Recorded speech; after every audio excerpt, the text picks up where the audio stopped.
Hoje, se eu tivesse que escolher um texto ou uma página do nosso livro sagrado, eu não sei se a sua Bíblia tem, mas depois de Malaquias, vem Mateus, mas algumas Bíblias mais antigas têm 4 folhas em branco. Essas 4 folhas em branco, elas significam 400 anos de silêncio, onde Deus não levantou nenhum profeta. Como se Deus tivesse se abstraído do contato com a humanidade por vias tradicionais. Então tem 4 páginas em branco. Nas Bíblias mais antigas. Nas Bíblias mais novas já não tem, porque já está sustentável a parada. Então economizou folha. Apesar que é contraditório. Bíblia nova e Bíblia antiga não existe, né? Toda Bíblia ela é nova e toda Bíblia ela é antiga. Então, se eu tivesse que escolher, seria uma dessas 4 páginas em branco. Porque no Haikai de hoje, nós vamos falar sobre o silêncio.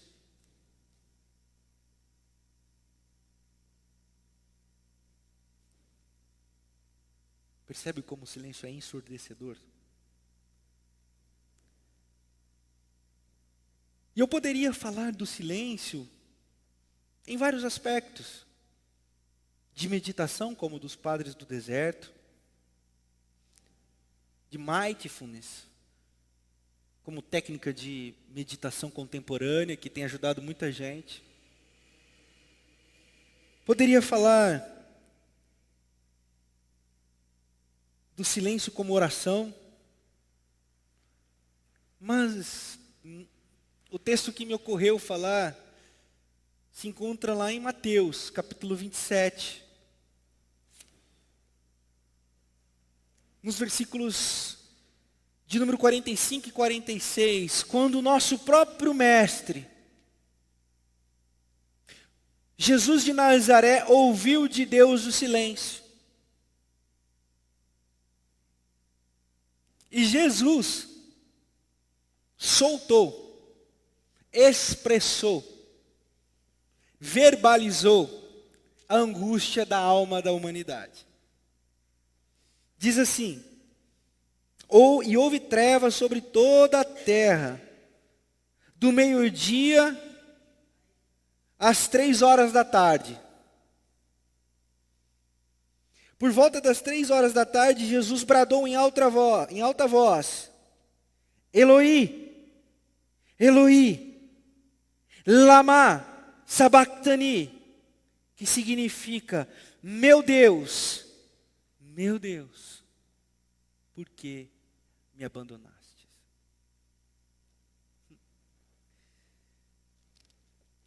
Hoje eu quero falar ou fazer um haikai na perspectiva do silêncio, de quando nos sentimos desamparados porque nós não conseguimos ouvir a Deus, sentir a Deus, ver Deus. E começamos a nos desesperar, nos angustiar, porque pensamos: Deus se esqueceu de mim. Deus se esqueceu de mim e agora tudo acabou. Está tudo acabado. E pode ser hoje o dia que você se encontra exatamente assim, ou se você não se encontra exatamente assim, você já pode ter se sentido assim. Se você nunca se sentiu assim, significa que você nunca pensou sobre isso na realidade. O angustiar-se por tatear e não encontrar. O angustiar-se por bater, pedir e clamar e não encontrar e não ouvir. Apenas o silêncio. E a vida vai acontecendo, a vida vai se desdobrando e tudo que você ouve de Deus é o silêncio. E você não sabe o que fazer. E aí, nós começamos a criar os nossos próprios deuses. Porque um Deus que não fala não pode ser Deus. Porque nos foi ensinado que Deus fala o tempo todo com a gente, que Deus está se comunicando com a gente o tempo todo. Quando na poesia de Gênesis nós entendemos que Deus, na excelência do paraíso, se encontrava com Adão e Eva na viração do dia.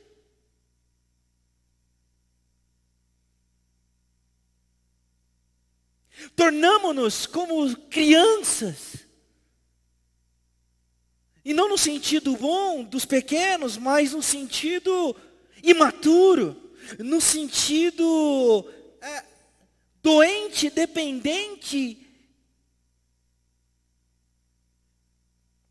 de uma motriz ou uma força motriz que interage com a gente o tempo todo, mas a realidade da vida não é essa, porque tem horas que nós ouvimos de Deus o silêncio.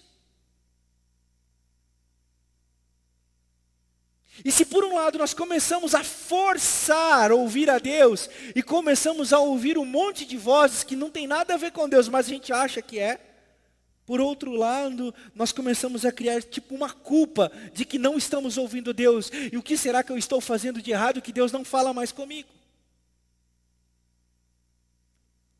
Será que o meu pecado agora é tão grande que Deus se esqueceu de mim? Será que agora eu estou tão esquecido, abstraído da mente de Deus, que eu não consigo mais sentir? Pastor, eu já atendi, pastor, eu estou tão desviado que eu nem sinto mais a presença de Deus. Eu gosto dessa expressão, não, na realidade eu não gosto dessa expressão desviado. Eu vou, bicho, de onde você tirou esse negócio de desviado? Porque de Deus é impossível desviar-se, porque o salmista, no Salmo 139, diz, se você correr para o mais alto da montanha, lá Ele está. Se você for para o mais profundo do mar, lá Ele está também. No mais longínquo lugar, lá Ele está também. Então, meu irmão, ninguém se desvia de Deus. O que acontece é que muita gente, no silêncio de Deus, começa a se culpar. Porque a religião põe-nos uma culpa. Os nossos paradigmas põem-nos uma culpa, a nossa família põe-nos uma culpa, o nosso pastor põe-nos uma culpa, e nós sentimos-nos como que os esquecidos, por causa do silêncio.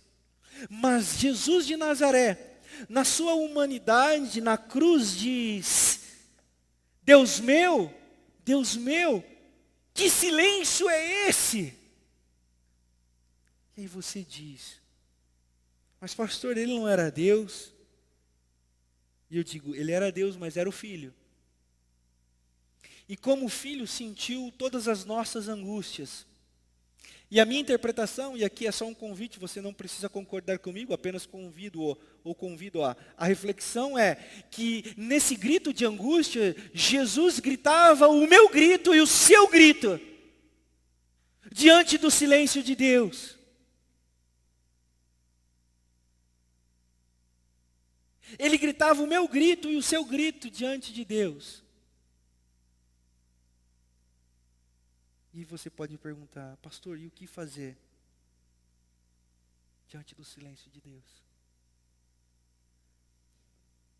Eu tenho algumas falas para você que tenho tentado aplicar na minha espiritualidade, na minha humanidade, na minha pastoralidade. Eu quero compartilhar com você. Eu espero que seja edificante. A primeira delas é que o silêncio de Deus produz em nós uma crise. Crise é uma palavra que vem do latim crinos. Crinos significa escrutínio, pesquisa,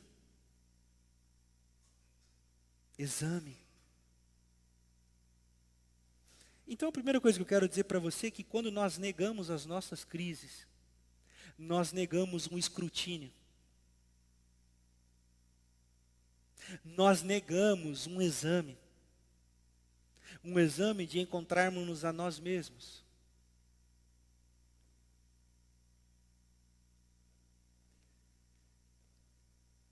Tomás Halik vai dizer que, impulsionadamente, diante da crise, nós a expelimos. Mas em Jesus de Nazaré, nós aprendemos que no domingo, na sexta-feira da cruz, aquela era a crise que ele tinha que viver, e ele viveu a sexta-feira da crucificação. Por não vivermos as sextas-feiras escuras e de trevas nas nossas vidas, nós perdemos a oportunidade de encontrarmos-nos, de escrutinarmos. O que significa escrutínio? Significa pesquisa, significa exame, significa detalhamento de nós mesmos. Hermann Hesse, um poeta, vai dizer, e eu ouvi isso na música O Sonho de uma Flauta, do grupo Teatro Mágico, que é sensacional, eu recomendo que você escute. Ele diz assim, Hermann Hesse, que a felicidade bestializa, só o sofrimento humaniza as pessoas. E quando eu ouvi aquilo, a priori, eu pensei, que ode é essa angústia? Que ode é essa a dor? Que ode é essa ao sofrimento? Mas, fazendo um exame mais aprofundado, na realidade, não é uma teologia do sofrimento, porque a teologia do sofrimento é antibíblica. Adorar o sofrimento, adorar a crise, ou viver somente em crise, significa uma perdição total, porque Deus é vida. E eu tenho uma notícia para você essa noite. A notícia que eu tenho para você essa noite é que o mundo é mau. Contos de fadas não existem, mas a vida é boa. Deus se apresenta de forma maravilhosa para nos trazer a vida em meio ao caos. Então, viver eternamente em crise é uma falta de encontro consigo mesmo, com a sua humanidade. Então, quando eu comecei a entender Hermann Hesse, comecei a entender Henry Nouwen, comecei a entender Thomas Halik, comecei a entender Jesus de Nazaré, eu percebi que o acolher-se na crise nos faz querer parar de buscar vozes para justificar as nossas crises. Ou seja, pecou, tropeçou, caiu, vacilou, agora você está lascado, porque isso é fruto do seu pecado. Então você que lide com isso por causa do seu pecado. Nos fará também parar de culpar-nos e de querer ficar ouvindo vozes que não são de Deus. Uma vez nós estávamos no culto dos atletas de Cristo, e meu irmão estava com uma lesão muito grave no tornozelo. E de repente um pastor chegou para ele e falou assim, e essa lesão no tornozelo? E ele falou assim, rapaz, foi uma pancada, eu sofri, uma entrada forte de um adversário e acabou estourando a cartilagem e tal. O pastor disse assim, não aceite, porque você não está lesionado.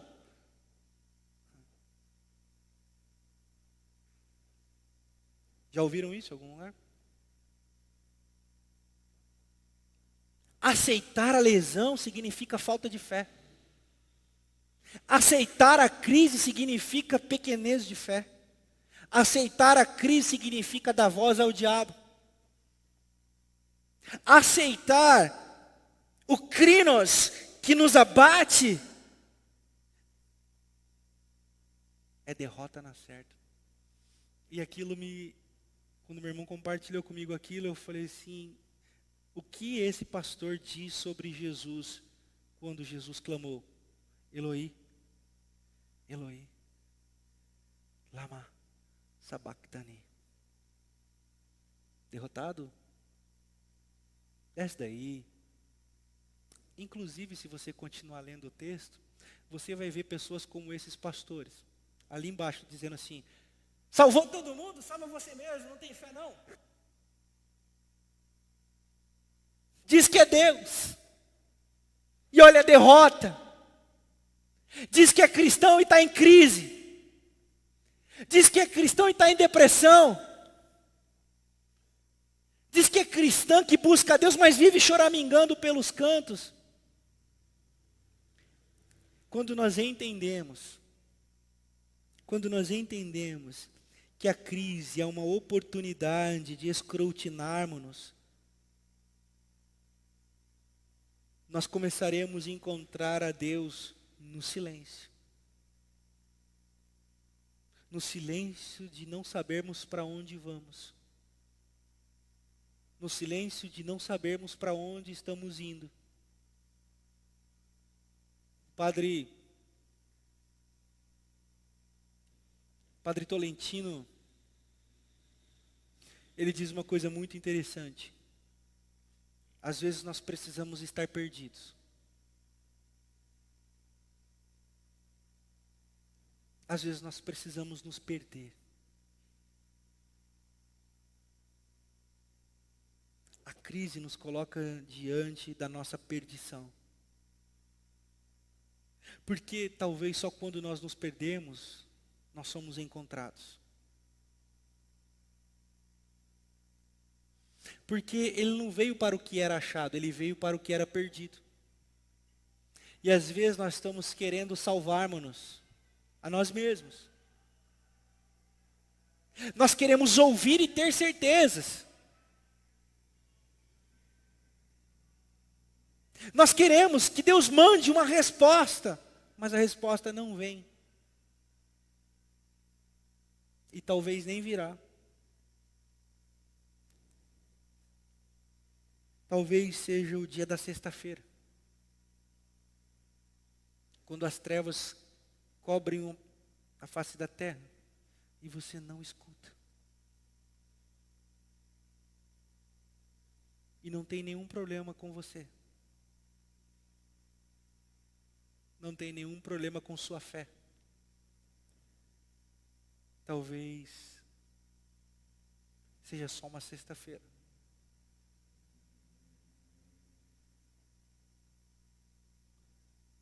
O silêncio produz a crise. E a crise produz o escrutínio. Examine-se. Acolha-se.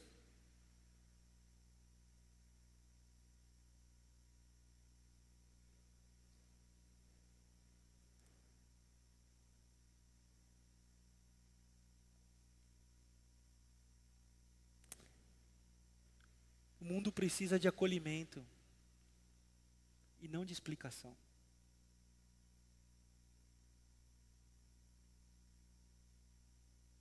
O mundo precisa de abraço e não de justificação. O seu amigo, a sua amiga, só precisa de um abraço, não precisa de explicação para a fé dela ou fé dele. Mas como nós abraçaremos se nós não somos capazes de abraçarmos a nós mesmos e as nossas crises?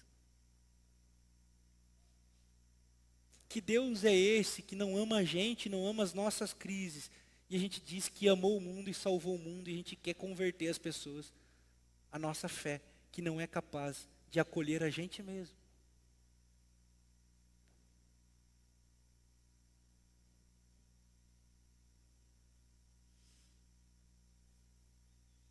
Há um sábio chinês do século X, que ele conta a seguinte história. Que um homem chegou no mar e disse assim: "Ei, mar, você é Deus?" O mar disse: "Eu não sou Deus."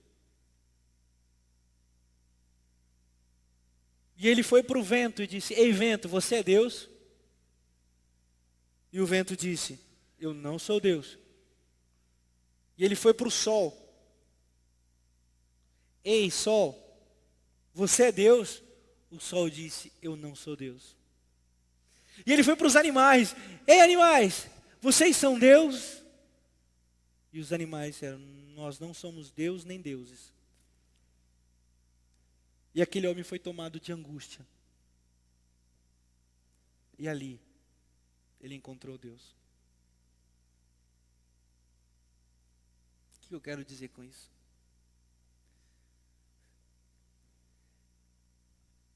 Talvez você está procurando Deus. Você está perguntando para todo mundo: para onde eu vou? Para onde eu vou? Atualmente a pergunta é: qual é a igreja certa? Qual é a fé certa? Qual é o jeito certo? Ei, você é de Deus? Você não é de Deus? Você é herege? Você é o anticristo? Você é o quê? E fica todo mundo naquela angústia: quem é? Quem é? Quem é? Quem é? E ninguém está observando a angústia, que é onde Deus está se manifestando. Ninguém está acolhendo a lágrima que cai. Pastor, como é que o senhor faz essa avaliação? Eu faço essa avaliação porque o mundo nunca esteve tão doente. Crise de ansiedade, fobia, pânico. O que é isso senão uma angústia por encontrar? Nunca se encontrou tanto workaholics. O que é workaholics? Workaholic, né? No inglês significa mais ou menos assim, burro de carga. É aquele que trabalha demais, procurando encontrar-se consigo mesmo ou fugindo daquilo que não quer encontrar em si. Então, daí vem as crises com bebidas, com drogas, com remédios.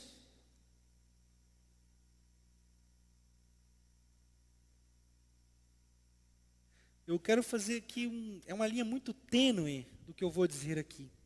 Muito, muito, muito tênue. Corro um risco lascado aqui, mas...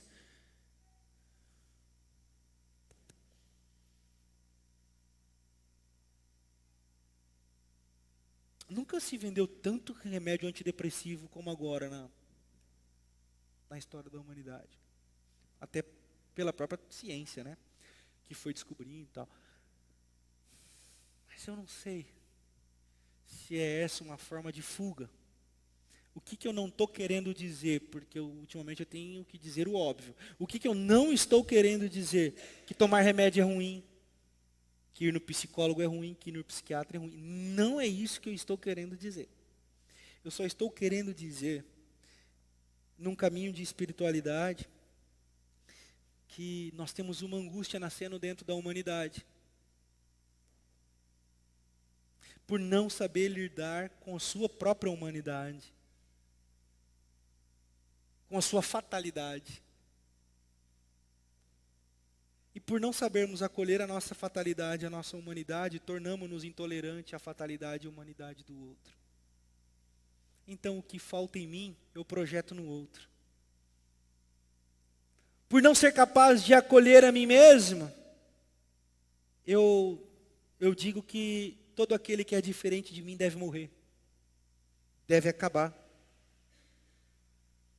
E nós vamos criando uma cultura bélica, de morte aos diferentes, morte à pluralidade, morte, mas por quê? Porque nós mesmos já nos encontramos mortos. Por que não aprendemos a lidar com a angústia? Então, a angústia não é um lugar bom. Não é um lugar para se viver. Mas é um lugar que eu e você, todos nós, passaremos.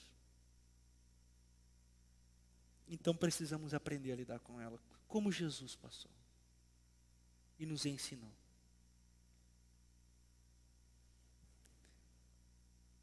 Eu quero continuar seguindo.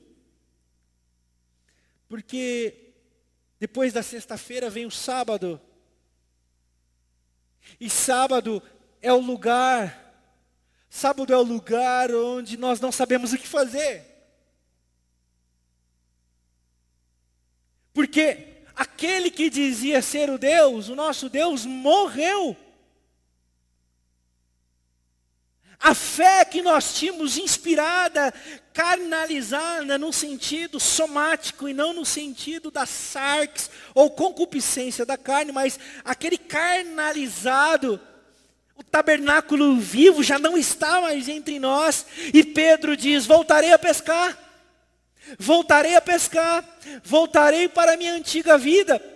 Voltarei para a minha antiga vida, voltarei para a minha zona de conforto. Então, o silêncio produz em nós o risco de voltarmos para trás, de retrocedermos a uma zona de conforto, da onde o Evangelho brotara e tentara nos libertar e nos tirar. Por isso que Jesus diz que a verdade vos libertará. Da onde? Não é do outro.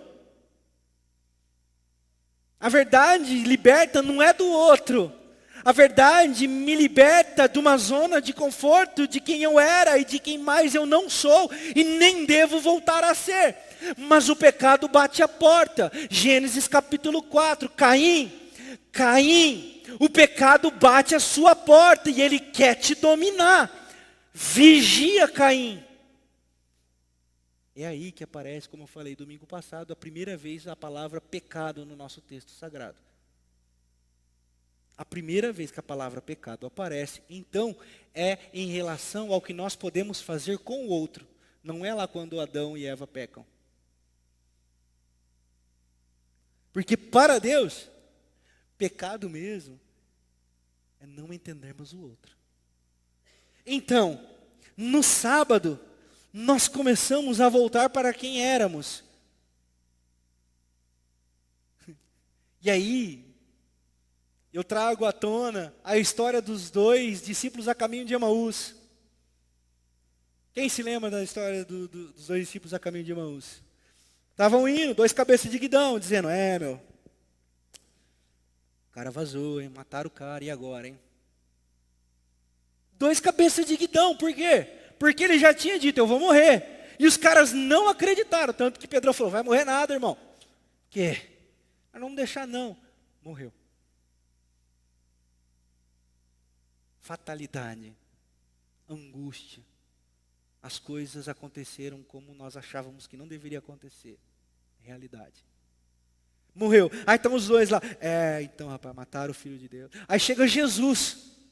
E os caras não reconhecem Jesus. Não adianta a gente ficar fantasiando aqui que ele estava com o corpo assim, que ele estava com o corpo assado, que não sei o que lá, que não sei o que lá. Na realidade, é um convite. A minha interpretação também é de que esses caras haviam voltado para onde eles não deveriam voltar, na consciência de si mesmos, e perderam a capacidade de identificar aquele que um dia fora o seu Messias.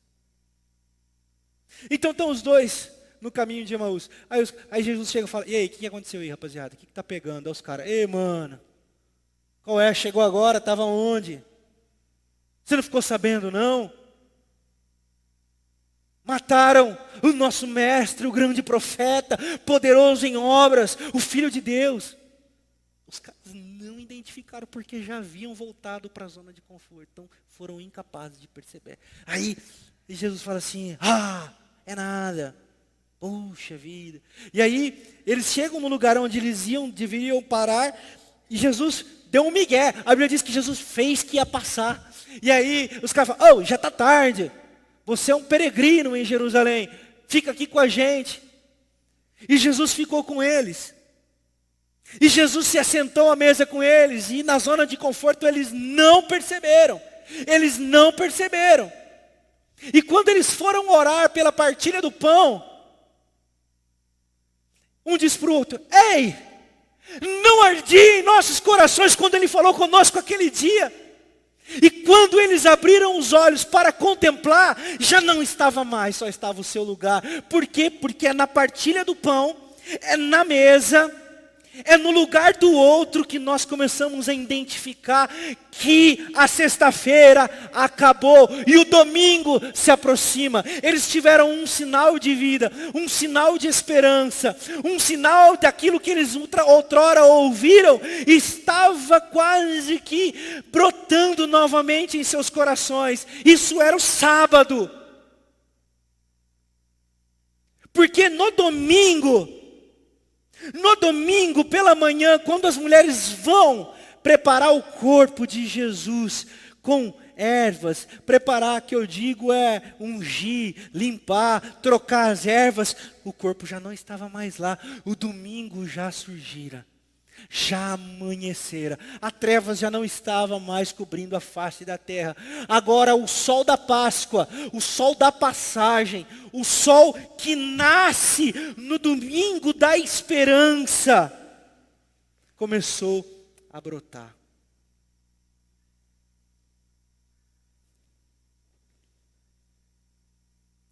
E a melhor coisa, quando amanhecer, é Jesus nos encontrar firmes, acreditando que aquela sexta-feira um dia ia acabar.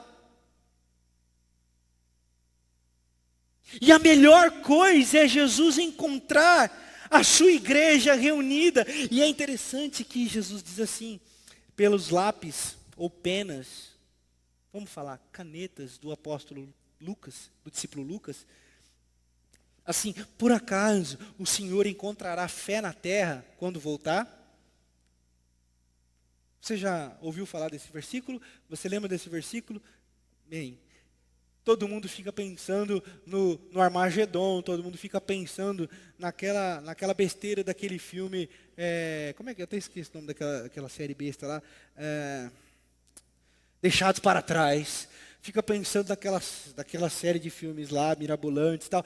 Mas na realidade o que Jesus está querendo dizer, por acaso eu encontrarei humanos que continuam acreditando mesmo após passarem pela angústia? Por quê? Porque ele continua vindo para os doentes. E o que é continuar acreditando? É continuar dizendo assim, ei Jesus, eu estou aqui. E eu não vou arredar o meu pé daqui, por quê? Porque aqui é o lugar aonde eu deveria estar, que é nos pés da cruz, que é no sagrado lugar do meu quarto da angústia, e eu não saio daqui, eu não ouço, eu não vejo, eu não creio, mas eu não saio. Parece paradoxal, parece antagônico, mas não são. Por quê? Porque em Jesus, o mesmo que disse, Eloi, Eloi, lama sabachthani, é o mesmo Deus que diz, Pai, perdoa-lhes, pois não sabem o que fazem. Em tuas mãos entrego o meu espírito. Diante da angústia, Ele nos ensina que vai amanhecer. Vai amanhecer, mas nós precisamos viver a sexta e o sábado. Não adianta ficar se iludindo só com o domingo, porque não existe ressurreição sem morte. A realidade da vida é essa, eu não estou inventando a roda. A realidade da vida é essa. E encontrarmos-nos com essa realidade nos faz maduros, nos faz gente. Para quê? Para ser melhor do que os outros, para ficar dizendo que a nossa fé é mais bonita, que a nossa fé é mais... Não, para a gente ser plenamente capaz de abraçar os outros na sua humanidade. Por mais pequena que ela seja, por mais ínfima que ela seja, nós nos tornamos capazes de abraçar como seres humanos, como famílias, como irmãos. A igreja precisa levar essa mensagem, queridos. Diante de alguém na angústia, não fique dizendo, eu vou orar que essa angústia vai passar, porque não vai.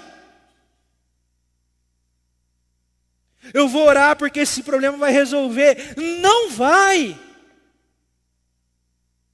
E não é falta de fé. É preciso muito mais fé para continuar crendo que vai amanhecer. O choro dura uma noite, mas a alegria vem pela manhã. O consolo virá. O refrigério virá. Mas talvez as coisas não se resolvam. Porque independentemente das coisas, como elas acontecem ou não, Ele continua sendo. Ele é. Porque Deus não depende de nada para existir e para ser, porque Ele é Deus. Tem uma música aí no meio pentecostal? Eu conheço todas essas paradas, irmãos, eu conheço todo esse meio. Você acha que eu não sei o que acontece nesse meio aí? Eu sei, mas tem uma música dos caras que eles cantam, mas às vezes eles nem sabem que eles estão cantando. Eles dizem assim, e não é uma crítica, pelo amor de Deus, não é uma crítica não, é uma constatação. Assim, Se ele fizer, ele é Deus. E se ele não fizer, ele é Deus. Se ele curar, ele é Deus. E se ele não curar, ele continua sendo Deus. Eu falo, é verdade. Nós só poderíamos deixar de falar que quando não curou, que foi falta de fé. Que se está com depressão é porque está em pecado. Se está angustiado é porque deve. Somos humanos. Somos humanos. Plenamente humanos. Falíveis. Precisamos de acolhimento. E precisamos entender que vai amanhecer. E é aqui que eu queria finalizar. Eu queria finalizar dizendo para você que o domingo vai chegar. Porque a morte não tem a última palavra. A morte não tem a última palavra. A morte não venceu. Às vezes, nós ouvimos tantas coisas que nos impedem de ouvir que a morte não venceu. O diabo não tem a última palavra. E se Jesus sofreu de angústia, padeceu de solidão e ouviu o silêncio de Deus, nós também passaremos por isso.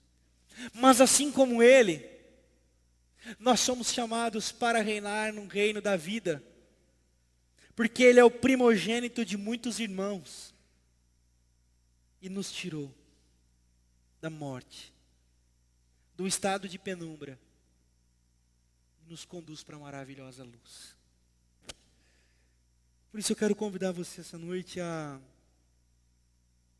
se acolher. Talvez colocar um espelho diante da sua alma e perguntar como o salmista faz: por que se abates dentro de mim, ó minha alma? Por que se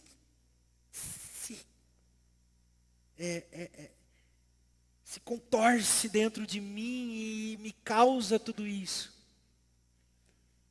Não sabe que Deus é Deus? Talvez hoje você só precisa parar.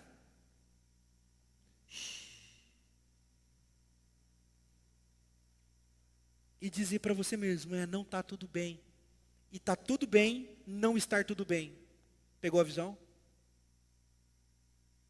Está tudo bem não estar tudo bem. Porque vai amanhecer. A noite quer te assustar. Mas você não vai se entregar. Porque vai amanhecer. Por isso eu quero convidar você a se colocar de pé. E após você se acolher, após você entender que você é essa pessoa, é um humano, que você possa sair daqui essa noite, dizendo assim para as pessoas: olha, vai amanhecer. Tem um monte de gente chorando pelos cantos, se achando indigno, se achando indigna. Pessoas pensando em tirar a própria vida, porque estão consumidas pela angústia e não entendem que a angústia é o lugar natural para todos e todas. Nós precisamos entender, como diria o meu amigo Tiago Grulha: eu sempre quis ser super-herói, porque na tristeza os heróis podem voar. Mas eu não sou super-herói e eu não sei voar. Meditei nas palavras que diz, e o seu amor eu conheci. E percebi que em Deus, eu posso voar. Você não é super-herói. Você não é super-heroína. Não cobre isso de você. E acolha o seu irmão, a sua irmã, E quando eu digo irmão, irmã, eu digo no sentido de humanidade, não de fé. Porque todos e todas precisam ser acolhidos na sua humanidade. É com esse que Jesus conta, é com esses que Jesus conta. Pessoas, homens e mulheres que são capazes de acolher uns aos outros.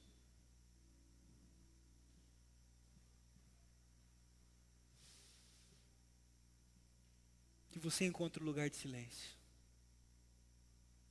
Que você encontre você mesmo na sua crise. É a minha oração. Por mim e por você essa noite. Vai amanhecer.